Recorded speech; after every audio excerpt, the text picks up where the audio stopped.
jump back to another edition of Spiritual. I have with me the illustrious, the ever so talented Dr. Lionel Gaskin Miles, the man who has his fingers literally on the pulse of the information that is not so readily available but of great importance. You had a good breakfast this morning, or A little frank, right? Everything pumping now. Yeah. yes. All right. So what do you have for us this morning? I want to start by just talking about a few simple things. Yeah. You know, they call it, we're going on the billboard. Yeah. And then when I finish, we will go into what happens when you have basic nutrient deficiencies in the body. All right. Nowadays, when we get sick, what happens is you go to the doctor and they normally pump you full of something. When 90% of the time it's just a nutrient deficiency. The way we used to eat long ago and the way we eat now, with all the rise, all these synthetic foods that they have in the grocery full of sugar and salt, and you think, oh man, it tastes nice. So I wanted to start by reading a little article on March the 20th, 2018. Over 50 million US families cannot afford basics. Wow. More than 50 million households in the United States don't earn enough money to pay for basic expenses, including housing, food, healthcare, transportation, mobile phone, according to a new study. A combined 50.8 million households, which make up 43% of America's 119 million households, according to a data released by the United Way Alice Project. The calculation includes 16.1 million households in poverty, as well as another 34.7 million families called ALICE, which stands for Asset Limited Income Constrained Employed. So in other words, they're employed, but the income they're earning is so low that it can't keep the family going together cohesively. So we're talking about people who have a job Yes. and still unable to. The job, the wages that they get doesn't allow them to do anything except just barely survive and eating just the worst of the worst. So they eking by. They eking by. That's the right way. Yeah. The reason why I said this is that, you know, you get up every morning and you hear all kinds of complaints in Trinidad about all sorts of things. This ain't working, that ain't working. And you live in the States and you find out that you have to pay for health care. In Trinidad, sure, if you want to go to the doctor, the private doctor, you pay for health care. But if something is wrong with you and you don't have any money, you could go to the public facilities. Yeah. And by and large, they're pretty good. That sounds like a weird statement. They come here and say, oh, we could say that. Well, the idea is you should try going to the public facilities that they have in the States. So you should try going into even the hospitals in the States. And you think, well, you go in there, you come here and you sit down and you wait whole day before the doctor see you. It's the same thing in the States. Yeah. And if you have no insurance. And if you have no insurance, it's worse because then you have to go to the more public hospitals, and then you could wait even longer than you wait here. A couple days. And you know, nobody sits down and explains that. We have something that America, with all its big power, doesn't have, which is free schooling right through university. In the States, when you finish university, you owe so much money, it's like a second mortgage on your system for the rest of your life. Yeah. You know, not meaning to distract, but I remember in the media you see people complaining about how they're poor and they don't have this and they don't have that, but you look at their attire or the fact that they have 2 cell phones and you're wondering if they're priorities. You know, we have this myth that this, let's call it the gimme myth. No, I'm not saying that everything is right. But what I'm saying is if you compare it to what they consider to be the greatest nation in the world, we streaks ahead of them. We have more graduates per capita than they have, right? We have a higher level of education than they have.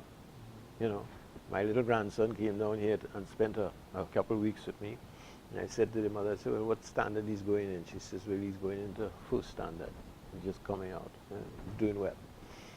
So I went into the bookshop and I bought first standard books here and gave it to I say, that's to help him, learn from books that outside the thing. She calls me back a few weeks later and say, the teacher says that is what they learn in second and third standard. You understand? So we have tried to make our system efficient. We've tried to make it progressive.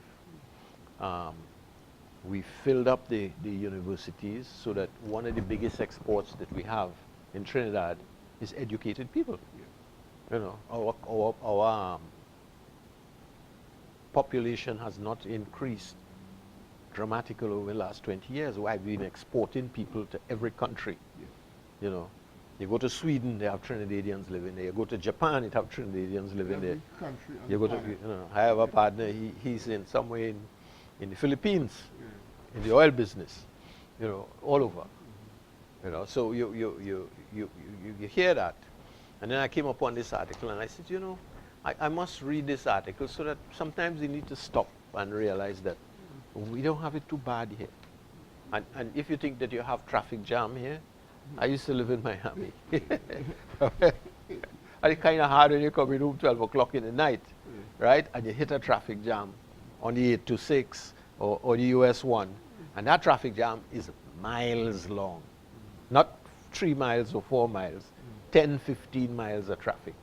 Just pack up in the middle of the night. Well, don't talk about the middle of the day.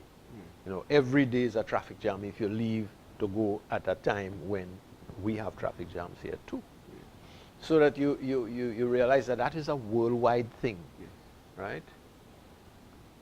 The states of California, Hawaii, and New Mexico have the largest share of struggling families, 49%. So that means in California, 50% of the people living in California, the sunshine state where everybody seems to be walking about with surfboard and diving in the sea. And they go to the beach every day. Yeah. You get carried away with a whole lot of nonsense. Many of these individuals work low-paying jobs and have little savings, the study noted. Some 66% of the jobs in U.S. pay less than $20 an hour, right? So $20 an hour is $150 a day, right? Most people in Trinidad just want $200 a day just for the basics of what they're doing, right? Laboring. That is unqualified work. Yes. So what we're saying is that technically speaking, we ask for a wage in this town that is higher than the United States. You have to read these things so people don't understand, For too long, the magnitude of financial instability in this country have been understated and obscured by misleading averages and outdated poverty calculations. It is morally unacceptable and economically unsustainable for our country to have so many hard-working families living paycheck to paycheck. We are all paying a price when Alice families can't pay the bill. The findings come on a report highlighted the massive gap between the U.S. CEOs and the average worker. The study was published, So that one I thought I'd talk a little bit about. Well, this has been an eye-opener for me. When locals who live abroad come back with their U.S. dollars and they're spending lavish. Money that is saved for 2 years to come down and pretend that things are going good. As a fellow say, you go up thinking you're going to meet them most of the time in a big house when there's a little pokey hole they live in somewhere in Brooklyn or somewhere about. And that aspect of it. The other thing about it is that they go to the States and they work plenty harder and they even make attempts to go to school and all kinds of things when they wouldn't do that here. True. And they go there where they have to pay for it when it was free. And talk about new opportunities. The other thing that I wanted to talk about is how we get brainwashed into things that and we make the same mistakes over and over from generation to generation.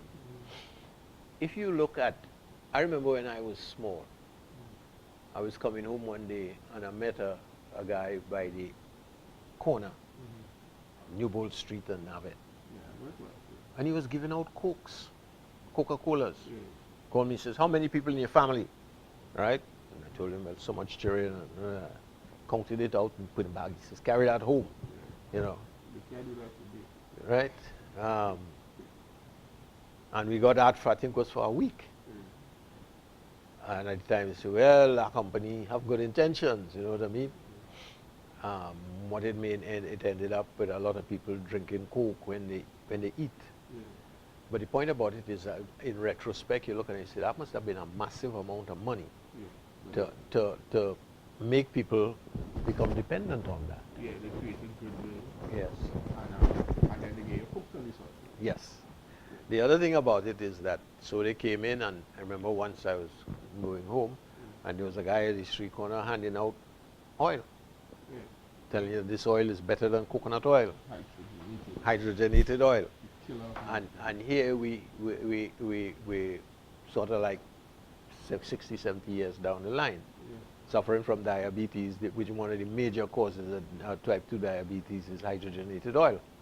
And we're now finding it out after we have... Well, we know that the World Health is now going to ban it in 5 years. They're going to ban it worldwide. By 23 they want to do it. Although that, I think there's a game, you know, seeing that Mr. Trump is busy pulling America out of the United Nations in various ways, you know. So you think that. And then we all have diabetes. And we have a kind of thing going on. I remember that the first time I went to a doctor was when I was at the age 25. I was living in London and I had these boils started coming out under my arm. And I found out about the national insurance where you didn't have to pay. England had that at the time. And so I enrolled in the doctor around the corner, who was an old guy, and I showed him. He took one look at me. He says, but you're a strong man. I used to lift weights and things. I said, yeah. He says, take it easy otherwise. He says, don't run yourself into the ground. I said, that's all? He said, yeah, we're okay. Just eat some more vegetables and thing, and don't run yourself into the ground. I'm in my 20s, you understand? You're roaring. Yeah. So I took his advice. But the point I'm making is that I was 25 before I had to go and see a doctor. The amount of times that I've seen a doctor in my life has been very, very few since then. So that, you know, he's the doctor in community who's waiting on me to get money, they'd be in pain, you know. So we have a lot of people that have type 2 diabetes, and even type 1 diabetes. And they take the drugs from the doctors. Nothing wrong with that. It keeps them in line, you know. Tell them, don't eat all that sugar. Don't eat all that amount of flour, right? And the flour is poisoned with glyphosate, and we know it's poisoned, right? They're now spraying the finished product with glyphosate to help dry it out. So the amount of glyphosate that you have in your flour now has gone up dramatically. That kills your sperm count. It makes women infertile. You know, you have all the research papers coming at you every day, you know. Right in this pile here, I haven't ground there. I think I have 6 articles of research on the various wrong things that glyphosate does to us. Right? But the point I'm making is that very rarely you hear anybody says, I could eat this and this will help to bring my sugar down. Or I could eat this and it will help to clean my liver. When we have all these things. And what has happened is there's been a systematic campaign to tell us that herbs don't work. Right? Because if the herbs don't work, then you have to buy the drug. I'll give you a little idea. We're going to talk about stuff that you have around you that helps to normalize your sugar. Yeah. Right? That you eat every day. That you don't know. Or you might throw it away and don't know that it can do that. But there's one particular one that I found rather interesting. He says, he talked about berberine. He says, berberine, a 2009 study found that this plant compound, commonly found in herbs such as barberry and golden seal. Because there are a lot of people in Trinidad who know about golden seal. Golden seal is a natural antibiotic. Yeah. And maybe one of these days we'll talk about all the bacteria that are becoming immune to the antibiotics. I mean, I have seen 3 or 4 people already that have E. coli that the antibiotics are not touching. Yeah. And you know the thing about it is, you'll see all these reports from outside, but nobody. Yeah. So the antibiotics. It's like our health service don't feel that they have a responsibility. You know, the fellas go up and they say, vote for me, man. I will tell you what to do, and I'll try to keep the thing going. And all these things are going on. All these sicknesses are increasing, and we never hear a word about it. Can I pose a question? Yes. Is it that the individuals who attain the office are not willing to put in the time or the work necessary to get the information so that they can do something proactively? They're just waiting for the US to do it, and then they just follow. No, but even when the US do it, they don't follow. You don't get the information. Yeah. Why do you think my show is so popular? It's because I give out information. Yeah. I do a lot of research. I do a lot of research for myself. I'm just a naturally curious person. Which is, we bless God for that. Right? And then being naturally curious, and you listen to the misinformation that is going on about, and you say, no, we can't do that. We should. We shouldn't do that. Right? We should be in tune. Doctors are supposed to say about health, not about sickness. Yeah, but a lot of these people get into the doctoring field because of the amount of sickness and the potential gains they can get from that. Yeah. So they just manage sickness and keep you sick. All right. Yeah, So, any tools, yeah. no, you're not stepping on any toes. You're just stating what is going on. Yeah. You watch people getting more and more sick. The amount of people that are sick. You know, well, I'm in my 70s, so I've been around for a little time. In fact, if anything, I seem to have lived longer than what God give everybody in the Bible, 70. I should have gone already. You know, I have a partner who comes to see me sometime. He lives down south, and every time he comes, he says, "Guess what?" I say, "I don't want to know who did." Yeah, you see, God still has use for you, so you ain't going nowhere. Yeah? So the plea that I am making is that we stop planting stuff. We stop planting stuff. Go and buy some organic seeds and plant it right in your backyard. Dig up the place and put a little manure, put a little thing. I would even go so far to say, put a little fertilizer, even though that and all ain't so good. Yeah. You know, you have time to make compost heap and things all that. Yeah. So dig it up and put a little bit of fertilizer to help it. Just get the plant going. Yeah. And plant. You know, when I was small and we have 6 or 8 tomato trees in the back, you're giving all your neighbor tomatoes. Yeah. Right? Yeah. And if you have 20 cabbage, when they start to come in, you're getting a cabbage a week for 2-3 months. Yeah. Melangen, you have 3 melangen trees, you're picking melangen. Yeah, well, that'll get into 6 months. So you begin to understand that we have become helpless. Yeah. You know, we make noise about everything.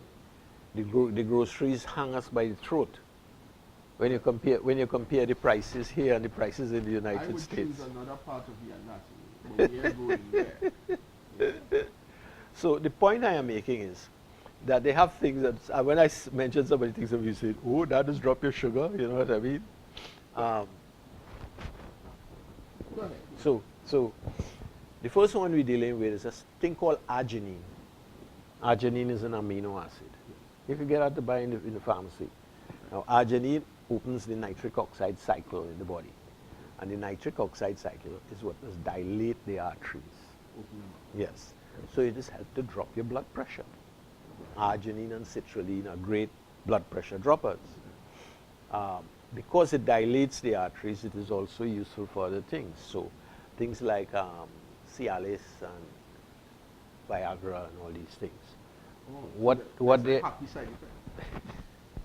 What they do is they dilate the arteries, then nitric oxide boosters.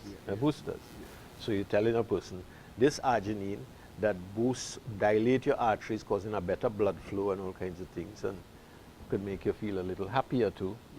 Also, arginine is going to be difficult. Also drops arginine and citrulline. You normally find them together. Normally, it doesn't only drop your blood pressure, it also helps to drop your sugar, right? And to make your body more efficient. Right? We could go into all the reasons why that happens, but I want to go through all the lists so Yes, that people yes, can yes. understand. The next one is rather amazing. Avocado, Oh, zabuka. oh yeah, that was good with that Sunday lunch. All right, so listen. A 2007 study found that avocado seed extract reduced blood sugar in diabetic rats. Researchers observed a restorative and protective effect of pancreatic islet cells in the treated group. So what they're saying is that when you come home and you buy a $40 avocado, right?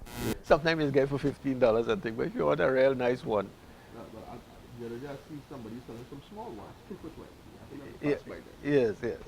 So when you finish, don't throw away the seed if you're diabetic. Take the seed, grate it, dry it, or grate it, and put it in your food and eat it. All right. You understand? Okay, okay. Because What about drawing? You can draw it? I rather suppose so. You know, you could take it and draw it and make tea. You know. So avocado seed, right? Now I've heard that before, but in this thing they're saying the studies. Now the thing about it is at the end they have all the studies. You know, The reference. yeah, the references, like for instance, papers. reference 3. Do edem ikam pi ibong. Effects of aqueous extracts of alligator pear seed thing on blood glucose level and histopathology of pancreas in alloxin-induced diabetics. Transplantation, that is the name of the thing. 2007, July 27, 84 to 173 to 179. The other one is berberine. A 2009 study found that this plant compound, commonly found in herbs such as barberry and golden seal, induces beta cell regeneration in diabetic rats. Again, so it helps to increase the insulin production, which explains why it has been used for 1,400 years in China to treat diabetes. 1,400 years. You know, I keep saying all the time I have books 600 years old, 700 years old, and in it you find diabetes and you find treatments for diabetes, all the herbs that you can use. Right. Like 600-800 years ago. And they had no pharmaceutical giants at the Oh, time. no. But I'll tell you how they used to know that Somebody had diabetes. that somebody had diabetes. The first thing was to taste the urine. If it tasted sweet, the other way that you could do it is to take a little bit of urine, go outside, find an ant's nest, Rest it down close. and just throw a little bit right by the hole, right? Put in a little piece of paper or something, and the ants would flock to it and pick it up to carry it inside because it's food, Yeah. right? So they had an idea of how to do it, and they also had an idea of how to treat it. So there was a technical expertise, scientific expertise, based on what you have at that particular time. So 1,400 years ago, the Chinese people were so observant and self-aware that they knew that they knew that You know, we grew up and they tell us, well, you know, you used to live in caves and all kind of thing. That's the biggest load of nonsense that you could find. The Chinese are busy building a wall right across the whole of one side of China to protect them from invaders coming in. That had to be a massive thing. I was looking at a research on the History Channel the other day, and using ground penetrating radar, this guy had unified China back in 200 BC or something like that, and he decided that the only way that he could control this vast area was to have roads. So they started showing you where the roads used to run. And he says, this road was 200 yards wide. Yeah, he said, which makes it an 8-lane highway now. So you could imagine the amount of traffic that carried on it. In order so you could get from one side of China to the next in a fair speed. Even America, 150 years ago, didn't have that. It had stagecoach riding on rough earth soil. Right, and then the next thing was railway, you know. So we make this thing that everybody was ignorant and everybody was stupid. So that what you could do is change the whole history. And everybody tell you about, oh, they built the pyramids and they had all these slaves and they pull this thing up a thing and then they carry you into the quarry and they show you rocks that they were cutting, which is still there, Yeah, right? Tons. And they didn't finish cut it, still have more to cut. But this particular one rock, right, is 1,600 tons. Yeah. You see, we can't move that now. Yeah. You don't have a crane or any kind of machinery that can handle it. None. So how did they move it? They certainly didn't move it with a bunch of slaves with something. It had something else going on that we don't know about. Yeah. Hmm? I always remember when I bought a book called the Vimana Shastra, Oh, right, which is instructions in Ayurveda, in old Hindu tradition, 5,000 years ago, on how to build a flying saucer, right? What the pilot, down to what the pilot wear, what kind of training they had in detail. So you can't tell me that was some Nancy story that tell me, and what were the instruments that they had that allowed them to see over the horizon.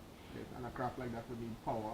Yes, Engine. and that it was powered by a mercury vortex engine, right? That when the mercury runs in a particular vortex cell shape, Yeah. it causes the craft to become weightless. So they knew about anti-gravity devices in those days. I say, oh, that's a whole heap of nonsense, because that's what we've been trained, right? Because when Hitler was in power, one of the things that he spent the most money on is a project called the Project of the Bell, which was a big circular thing that rotated, and it had Zerum 303, I think was the number, which was a modernized version of the mercury that they were using in those days, right? So you And try it, to replicate. yes, and it was an attempt to make a wormhole, which is purported they succeeded in doing, right? Now you have a lot of books written on it, if you're prepared to go look for it and find it, you know. But the point I'm making is, you weren't dealing with stupid people. That's the myth that's being created. You know, people get into the myth and they believe that. Until you really look at the buildings and you look at the alignment. I remember West doing a series of DVDs on ancient Egypt, which you don't hear much about. You get a little piece now and then, but the real thing.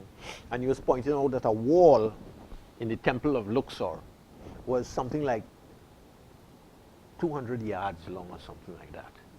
And that when you put a level on it and a line, right, it was less than 1/52nd of an inch from one end to the next. We can't do that now.